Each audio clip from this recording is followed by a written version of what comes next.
And indeed, Stephen Flynn is widely regarded as one of the most able politicians in the SNP, and many would say in the Westminster Parliament as well. He was here in the studio just moments ago, and I put it to him that whilst a lot of nice things have been said about Humza Yousaf, he really wasn't very good at politics.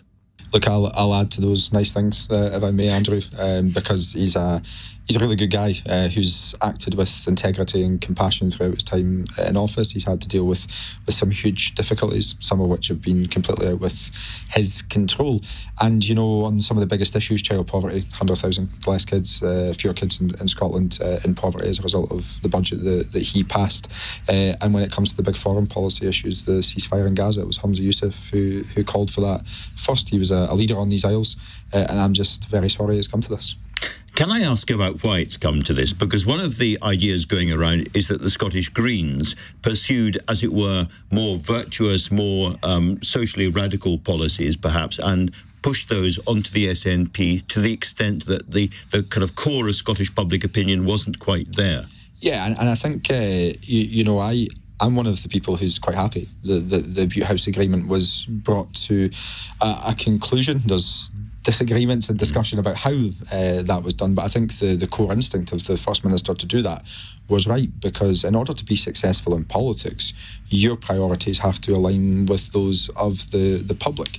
And whether anyone wants to dispute it or otherwise, the reality is that we have not been talking about things and acting upon things which have been solely aligned with the priorities of the public for some time now, and that needed to end, and Humza decided to end that. So let's be specific about what we're talking about. Some of the criticisms over gender rights after the publication of the Cass report, the ending of jury trials in rape cases, the ending of the non-proven verdict, which has been a historic thing in Scottish courts, aspects of the bottle return scheme. Is this the kind of thing we're talking about? Highly protected marine areas. Hate crime bill? I wouldn't necessarily, I'm a lot more relaxed when it comes to the GRR than others within. So gender recognition. Yeah, within the party, and I think it's important to reflect upon the fact that all parties in Scottish Parliament, individuals from all parties, backed that.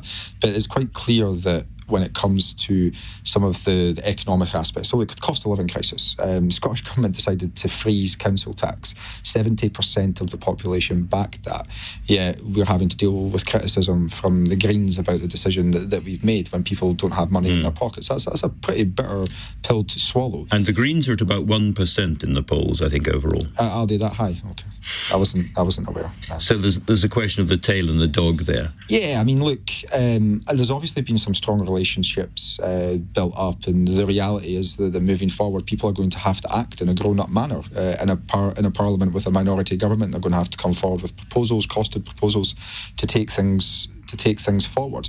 We all know that. Humza knew that when he took the decision that he did.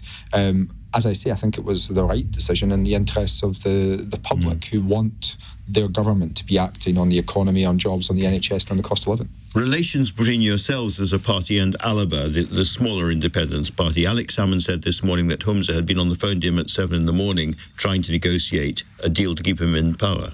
I've not heard that. This is the first I've heard that. I'm surprised Alex Salmond's still up at 7 o'clock in the morning. I thought he was retired.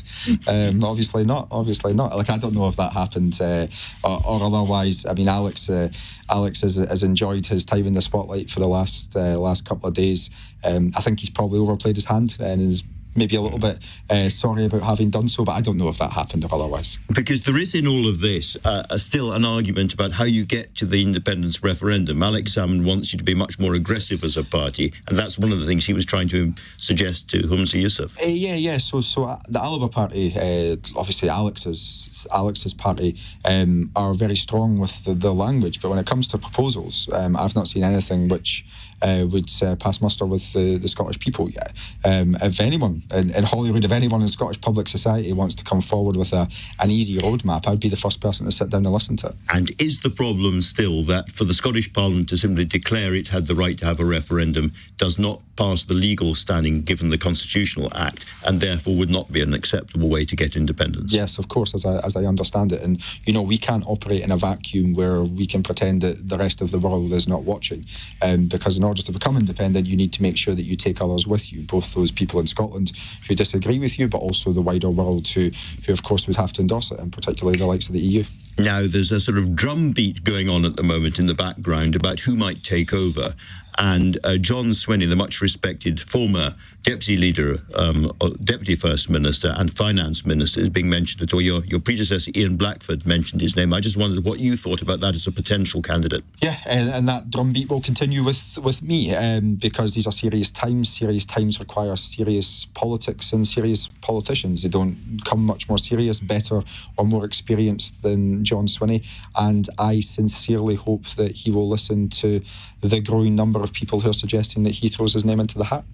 Now, we've been talking to LBC listeners during the course of the day, and I have to say we have had a few people calling in and saying the obvious person to take over is somebody called Stephen Flynn. Do you think that you're an MP at Westminster? Do you think somebody who's based at Westminster rather than at Holyrood is now simply in the wrong parliament? It's not possible for a Scottish nationalist based at Westminster to be leader of the party anymore. Well, that's firstly very nice to hear, and I'm glad that my family have been phoning into LBC all day.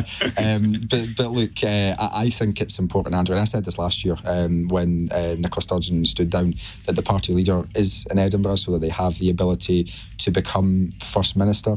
And look, I was never going to be in the running for this, not just because of that, but because as a politician, I also know and this is very unusual for a Westminster politician to say, I know the limits of my own abilities and my own experiences, and I wouldn't be ready to take on a role like that, I'm afraid. Well, that's very, very interesting. You've done very, very well here. I mean, you've had big high profile at Westminster, but you wouldn't go back to the right Parliament. I would say I think most Scottish MPs would love to go back to Holyrood because that's our home.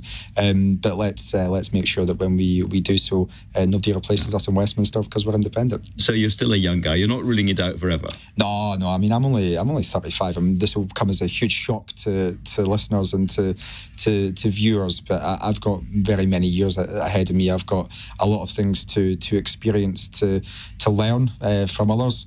And once I've done that, I'll maybe consider doing something like this. But for now, we have someone who is unrivaled in their experience, and hopefully John comes to the fore. Finally, we've had a lot of conversation over the last day, really, about the possibility of these votes of confidence going the wrong way and Scotland being thrown into an early general election. What's your suspicion? What's your take? Yeah, I think those arguments are perhaps being posited by the Labour Party, who are quite keen to pretend that you're not in a position in the Holyrood to change First Minister, when, of course, in Wales, they've just changed First Minister. Mark Drakeford was replaced by Vaughan Gething, who appears to have his coat on a sugary peg at the moment. So they may well be in a similar situation to us very shortly.